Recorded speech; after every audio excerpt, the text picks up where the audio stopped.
l'infirmier à l'hôpital n'est plus à démontrer. En effet, c'est l'infirmier qui passe le plus de temps avec le malade.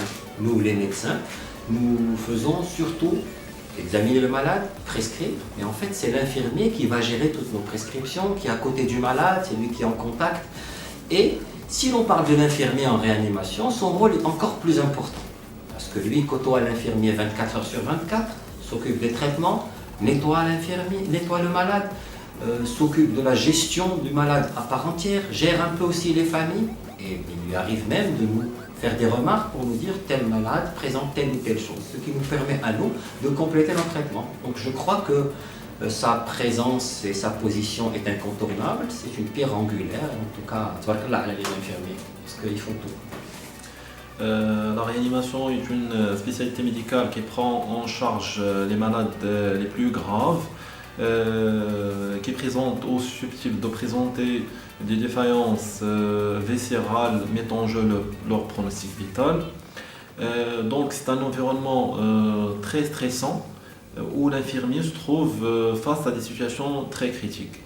Les patients en réa sont souvent des patients qui nécessitent des soins techniques très pointus en termes de ventilation, d'hémodiafiltration et d'autres soins.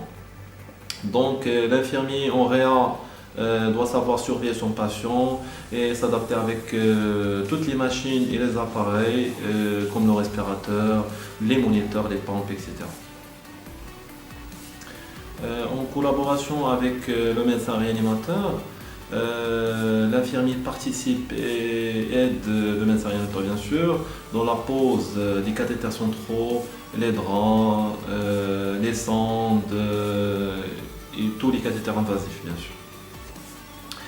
En plus de ces soins propres à lui en tant qu'infirmier, genre la pose des cathéters périphériques, les sondages gastriques vésicales, le changement du pansement, etc. L'infirmier en binôme avec l'aide-soignante, il veille, assure la continuité des soins, le confort du patient, leur nursing. Et donc l'infirmier est un élément indispensable dans la prise en charge globale du patient qui est hospitalisé en réanimation.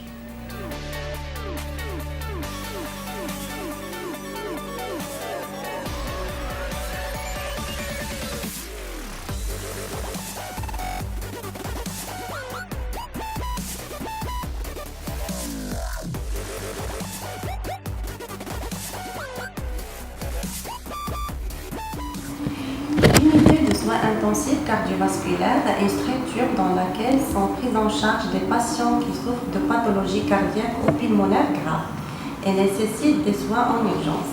L'infirmière de soins intensifs cardiovasculaires effectue des soins de nature curative, préventive, palliative. Donc, il a un rôle important en collaboration avec l'équipe soignante.